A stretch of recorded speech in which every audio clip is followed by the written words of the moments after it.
Pues mira, jo vaig vindre a Sollana ben menuda. Jo no sóc nascuda a Sollana, vaig vindre quan tenia 12 anys. Si no recorde mal o no faig mal els càlculs, eren 12 anys. Jo vaig vindre a cursar a Silla 6è d'EGB.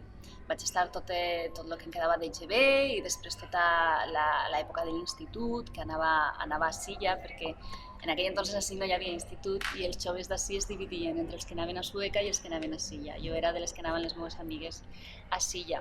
I així vaig viure pues, fins que vaig fer segon de farmàcia. Vaig començar a fer farmàcia i vaig arribar fins al segon any. Després ja ho vaig deixar i me'n vaig anar a estudiar a Barcelona ja periodisme i comunicació audiovisual. Llavors jo així el que vaig viure va ser tot el pas de la infantesa a la joventut, no? Les primeres eixides, les primeres discoteques, els primers xics.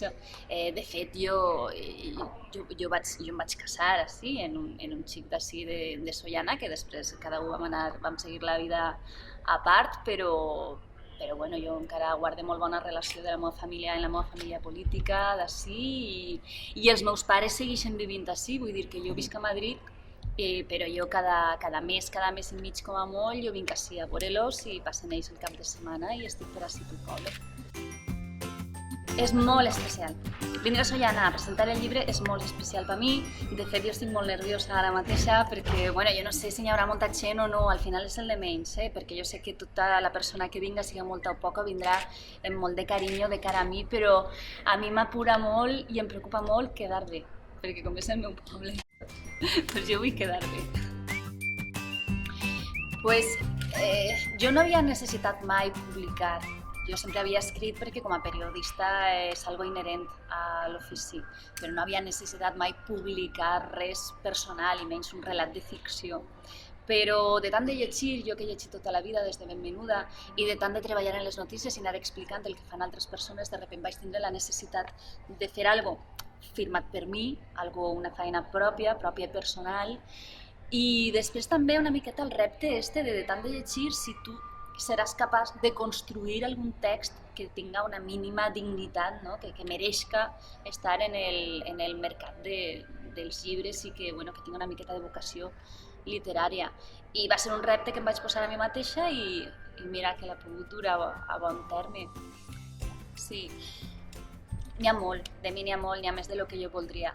No tant en característiques especials, o sigui, en característiques particulars. No és que siga una confessió, este llibre, no és que el que està escrit ahí m'hagi passat a mi, en absolut no es tracta d'això, però sí que és de veres que hi ha molt de mi en les tres dones, perquè com era la primera història que jo escrivia, i jo volia que fos una història creïble, que els personatges, que les dones també foren creïbles, al final he acabat tirant molt de les meves pròpies vivències, no tant del que m'ha passat a mi, sinó de com actuaria jo si em passara. I sí que hi ha molt de mi reflexat en la història.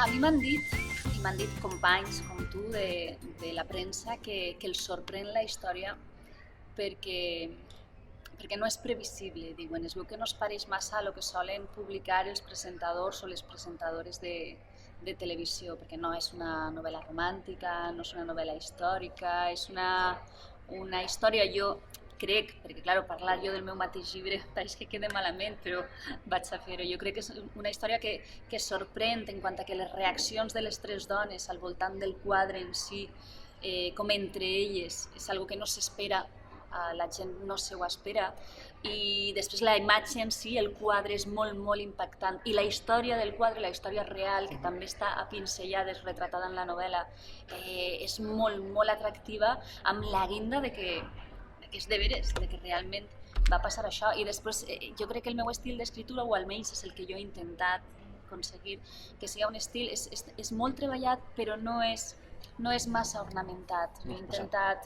intentat treure tot el que sobrava, tot el que no era essencial per a l'acció i per a la narració, i deixar l'esquelet pur de la frase. I això jo crec que fa que la lectura, tot i que no és massa lleugera la història, però sí que se'm passa bé, jo crec que se'm passa bé.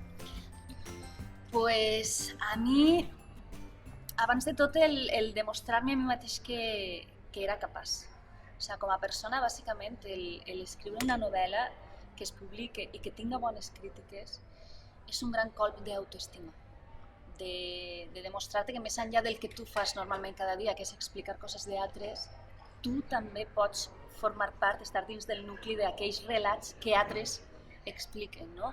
El veure que la gent pensa que efectivament que escrius bé el fa sentir poderós, però no poderós en el sentit de soberbia, sinó poderós en el sentit de fixa't tu que jo no sabia si seria capaç i al final resulta que sí. Entonces lo que és un gran glob d'autoestima sobretot per a seguir treballant. Sí, aquesta és la intenció és quedar-me perquè ho he disfrutat molt. He treballat molt, hi ha hagut moments durs, moments d'inclús tindre que aparcar el procés d'escriptura, però el resum, el balanç total és molt positiu. I jo sí que voldria repetir-lo, sobretot també per demostrar-me a mi mateixa que no és només un colp, això.